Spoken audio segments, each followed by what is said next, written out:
Hi everybody, this is Tammy and I want to welcome you back to my channel. Today I'm going to be sharing with you a project that's going to complete my wedding album. Now don't be confused if you know me. I got married in 2001, but I just scrapbooked my wedding within the last few months. So I actually did this yesterday and got to play with some of the close to my heart heat transfer vinyl to decorate the front of my album. So if you want to hear about that process, leave me a comment because I could make a future video about that. That was an interesting experience, but it actually wasn't that hard. Just a little learning curve for me. So what I want to do is come all the way to the back of my album. And I want to create a pocket here to hold the cards and things that I have from the wedding. So I have this stack of cards that, you know, people wishing us well, and I really don't want to store them in a different place. I want them kept with the album. So I'm going to create a little keepsake portfolio to hold the cards, okay? So this is the paper that I'm going to use. And it matches the paper that I really used throughout this album. So I thought this would be fun to create the pocket on this. I'm going to start with a piece of 12 by 12 paper. And I know that I want my pocket to be a little bit higher on this side so nothing goes flying out of the pocket. But I also don't want it to just be straight. I want to have a little curve on my pocket so that I can easily slip things in and get them back out. Okay, so I'm going to start by tracing this scallop template just at a diagonal here. And I'm just going to trace each one of these scallops. Obviously, it's not going to reach the entire way, but I can just shift it and finish that up.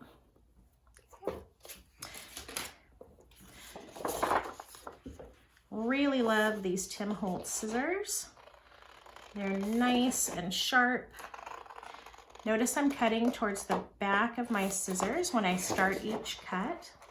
That allows me to have a little bit more control. Okay. And if I don't cut perfectly on the lines, I'm not super worried about it. I am going to ink this, and that's going to help hide any imperfections.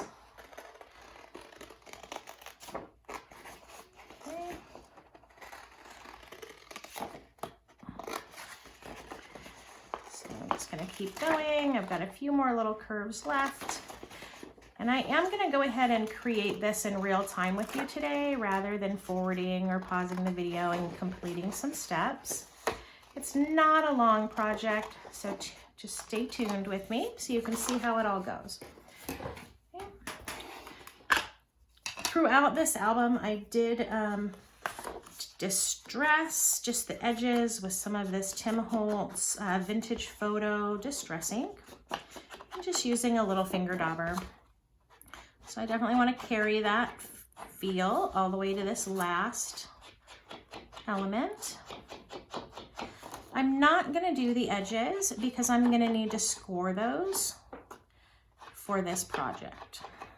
Okay. So let me just finish these up. And then I can always do the distress ink on those parts after I score it. Let me close this for now.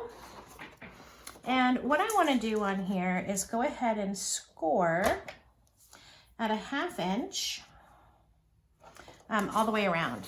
So I'm going to do a 1/2 inch here.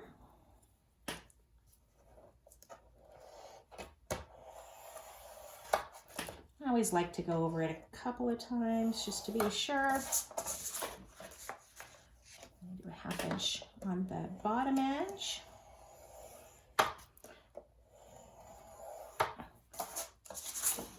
And then a 1/2 inch on this short edge. That's going to create the space that I'm going to need to be able to tape everything down. Okay. Because this is going to be folded, I'm going to go ahead and take off this little corner because I don't need that extra thickness there, and that'll just make it a little bit awkward to adhere.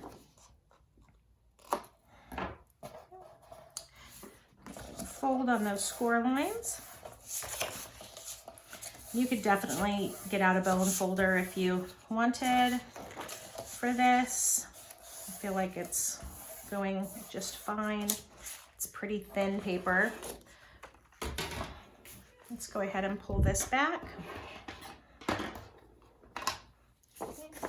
I want to adhere my bottom edge first because that doesn't need to have any give or play in it at all. So I'm going to use some of this red line score tape because it is really strong. I don't have to worry about this coming loose. Okay. I'm just going to go right along this edge. I don't like to cut this with my Tim Holtz scissors because I don't like to clean them any more than I have to. So these little blue ones are my scissors for sticky stuff. I'm going to go ahead and apply the rest of this adhesive because it does have a protective coat on it. It's got a little strip that I'm going to have to take off anyway. So it's not sticky yet. So we'll get all 3 sides of this taped. Okay, and like I said, I'm gonna go ahead and start with the bottom edge and remove the top layer of that adhesive. I'm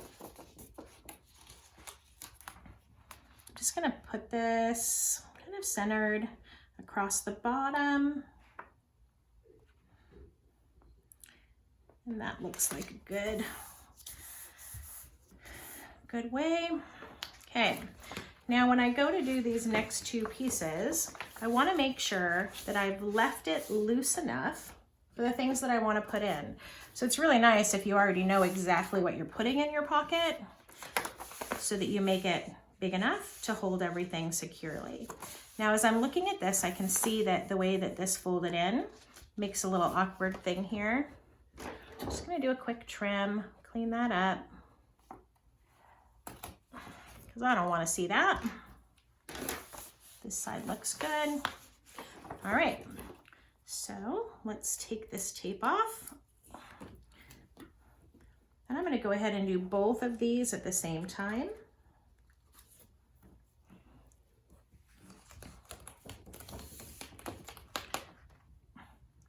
Again, just make sure it's got everything that you want in there so you get the right height.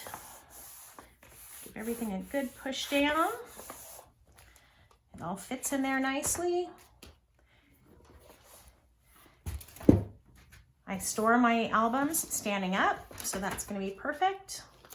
I can go ahead and get this closed. And that is ready to go on the shelf, everything in one place. So I hope you enjoyed this video today. If you would like to know more, like I said, about the heat transfer vinyl or anything else that has to do with this project, please leave me a comment and let me know. Otherwise, if you can take a minute to subscribe to the channel if you'd like to see more of my work, I would love to share with you in the future. So I hope you guys are having a super day, and I will talk to you later. Bye-bye.